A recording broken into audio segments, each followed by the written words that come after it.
Bonjour à tous, donc aujourd'hui je vais vous présenter ma méthode de valorisation selon des scénarios de croissance et de valorisation terminale. Donc pourquoi utiliser cette méthode? Alors c'est une méthode effectivement qui se veut une simplification au maximum de la valorisation des entreprises, et donc on n'est pas sur une méthode de type DCF qui est une façon plus académique de calculer une valorisation d'entreprise. Donc si on doit simplifier la problématique dans son maximum, si on achète des actions, c'est parce qu'on espère que dans le temps, la valeur du titre acheté va prendre de la valeur. Ou qu'il va nous délivrer un rendement, donc un retour sur investissement progressif. Donc en action, quand on achète une action, on achète en fait une fraction des revenus de l'entreprise. Et donc c'est ça qu'on achète. Et donc la valorisation du titre va dépendre simplement de cette part de revenus qu'on achète et de la valorisation de ces revenus. Donc pour prendre un exemple très simple, si vous achetez une action qui fait 1 euro de bénéfice par action, vous comprenez bien qu'en fonction du secteur et du type d'entreprise, elle peut être valorisée 10 euros ou 40 euros, ce qu'on appelle vulgairement, classiquement le PER. Et donc on comprend bien que la valorisation des titres dépendent essentiellement de ces deux facteurs, mais que ces deux facteurs en soi incluent de nombreux autres facteurs. Alors pourquoi se poser la valorisation? Pourquoi se poser la question de la valorisation? Bien évidemment, de cela dépend des actions qu'on va mettre en œuvre. Donc est-ce qu'on va les acheter, les vendre ou rester à l'écart de ces titres-là? Et donc quand on est débutant, c'est ce qui est difficile, c'est de savoir sur quels critères on va se baser pour acheter ou vendre ou rester à l'écart d'un titre. Et donc il y a bien évidemment autant de méthodes que de gens qui investissent en bourse, mais globalement les erreurs classiques, c'est de se baser sur les données historiques du titre en se disant que par rapport à des données historiques, il est mal valorisé ou bien valorisé. Alors si on regarde que les courbes, ça c'est évidemment que cela n'a aucun sens à proprement parler. Alors on peut bien évidemment intégrer dans ces raisonnements-là des ratios par rapport à des chiffres d'affaires, par rapport à des bénéfices, par rapport à des niveaux d'endettement, par rapport à des ratios de cash flow évidemment. Mais on le verra un tout petit peu plus tard. On peut voir que malgré tout, il y a une variation pour une même entreprise importante de valorisation sur tel ou tel ratio.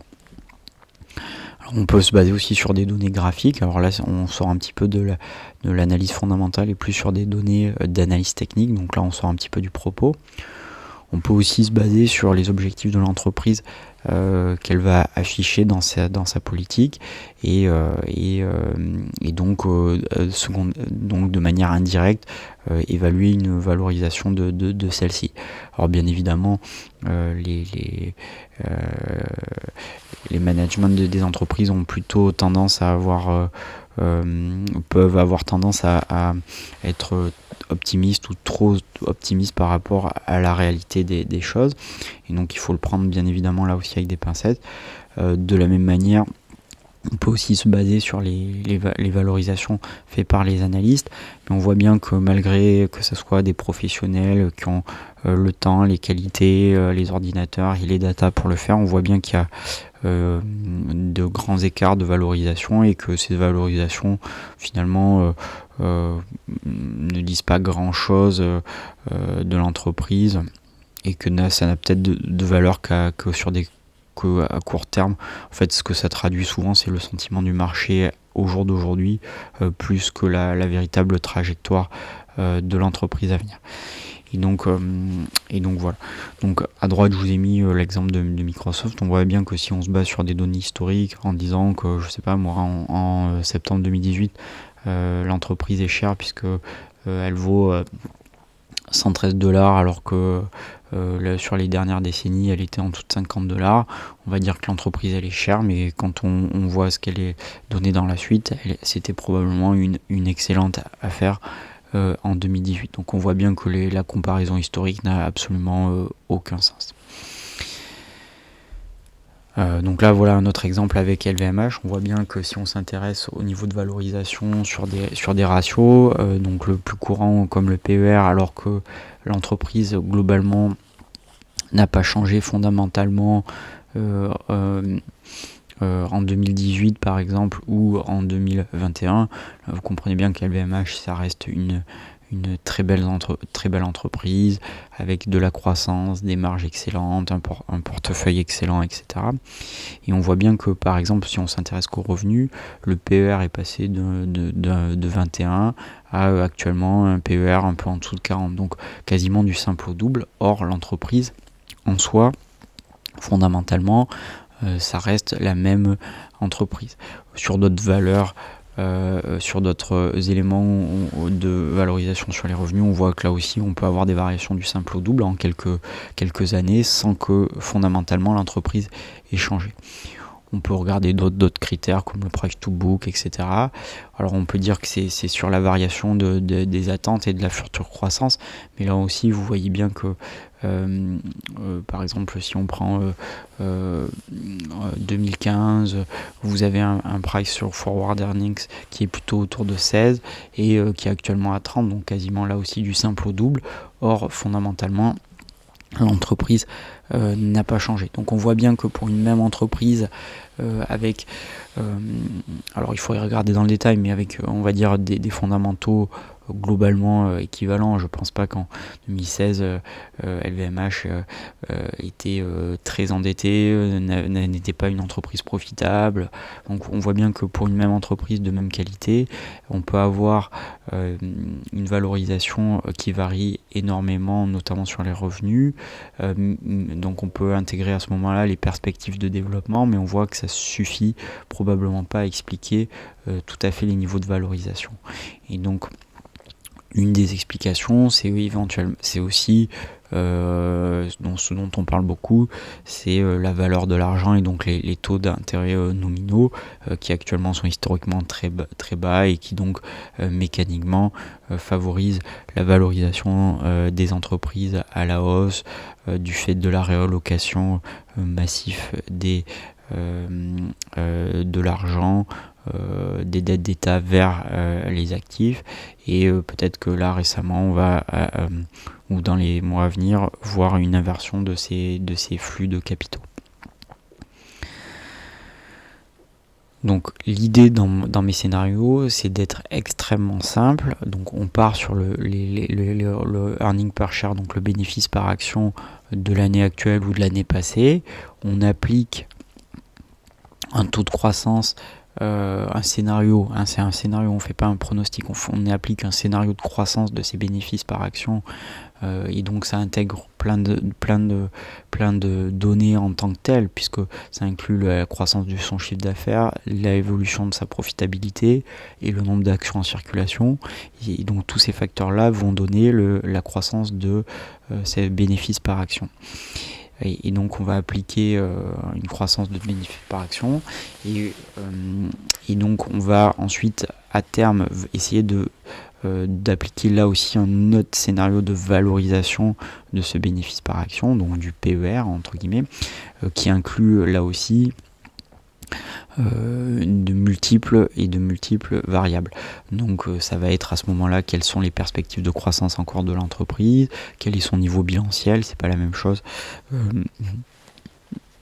d'avoir un bénéfice par action élevé mais c'est une entreprise qui est extrêmement endettée ou une entreprise qui n'a aucune dette, de l'environnement économique générale, de la psychologie des marchés, du momentum sectoriel, des news flow récentes, du taux des OAT notamment. Et donc tous ces éléments-là vont faire varier de manière majeure le niveau de valorisation de ces entreprises. Et donc, si on s'applique à 10 ans, en fait, ce qui va faire la valorisation de l'entreprise, c'est donc ce bénéfice par action à 10 ans fois la valorisation terminale. Et donc, on va de cette valorisation terminale de l'action rechercher le point d'entrée. Et donc, pour cela, il faut définir le retour sur investissement qu'on attend de l'achat d'une action. Donc moi, pour la plupart du temps, j'ai un objectif de 10% par an sur retour sur investissement. Alors dans ce 10%, ça comprend donc l'inflation sous-jacente et la marge de sécurité. L'idée ici, c'est bien évidemment, si on fait du stock picking, de surperformer le marché.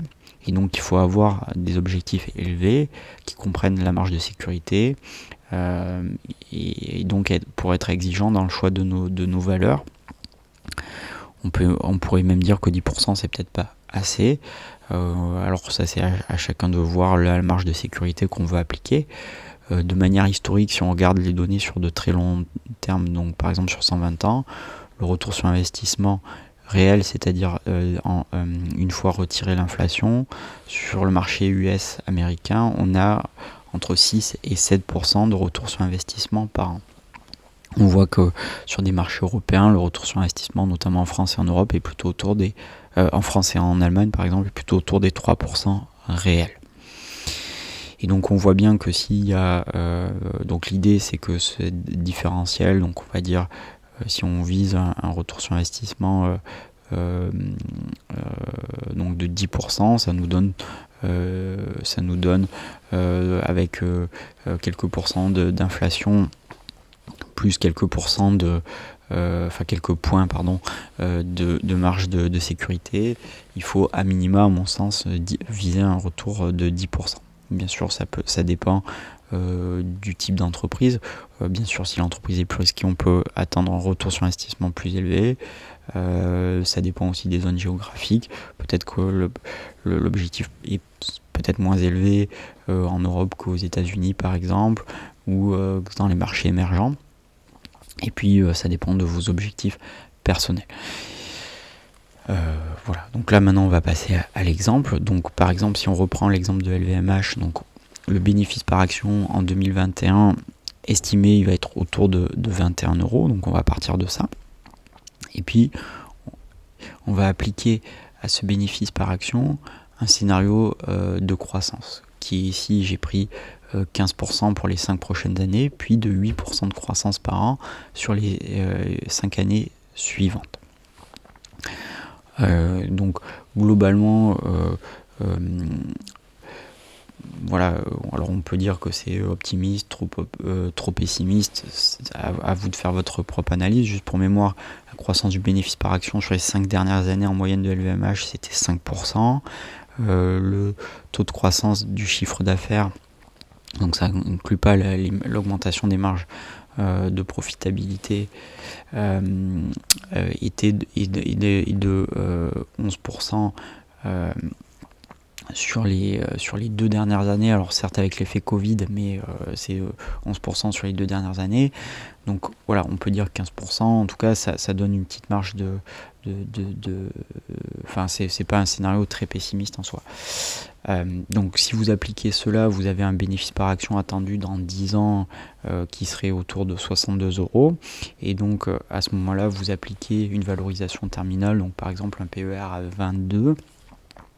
Et ça nous donne un prix de l'action à 1365 €. Donc à ce moment-là, la question c'est, si vous attendez un retour sur investissement de 10% par an, à quel niveau il faut rentrer actuellement pour avoir ce retour sur investissement. Et à ce moment-là, on retrouve un niveau d'entrée qui serait autour de 526 €.